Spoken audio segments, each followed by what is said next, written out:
ఏంటి, భర్త నుంచి విడాకులు తీసుకున్న ఒక మహిళ తన ఖర్చులకు నెలకి 6 లక్షలు భరణంగా అడిగిందా? కొద్ది రోజుల క్రితం బెంగళూరులోని ఒక మహిళ తన భర్త నుండి విడాకులు తీసుకుంది.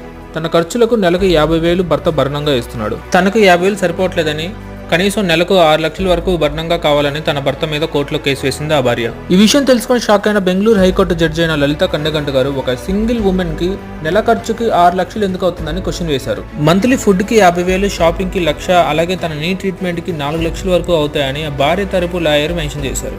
మీకు ఇష్టం వచ్చిన అమౌంట్ కోర్టు అప్రూవ్ చేయదని, అలాగే మీకు ఎంత అమౌంట్ కావాలో జెన్యూన్ గా ఒక అఫిడవిట్ లో మెన్షన్ చేయండి, లేదంటే తన ఖర్చులకు అవసరమయ్యే డబ్బును తనే సంపాదించుకోవాలని హైకోర్టు జడ్జి ఆర్డర్ వేశారు. Does anybody spend this much?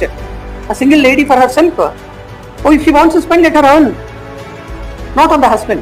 Genuine గా తనకి ఎంత అమౌంట్ కావాలో అడుగుంటే కోర్టు ఖచ్చితంగా అప్రూవ్ చేసేది. ఏదేమైనా సరే చట్టాల్ని మన స్వార్థం కోసం దుర్వినియోగం చేసుకోకూడదు. ఈ ఇన్సిడెంట్ పై మీ ఒపీనియన్ ఏంటో కామెంట్ లో మెన్షన్ చేయండి. Thanks for watching this video.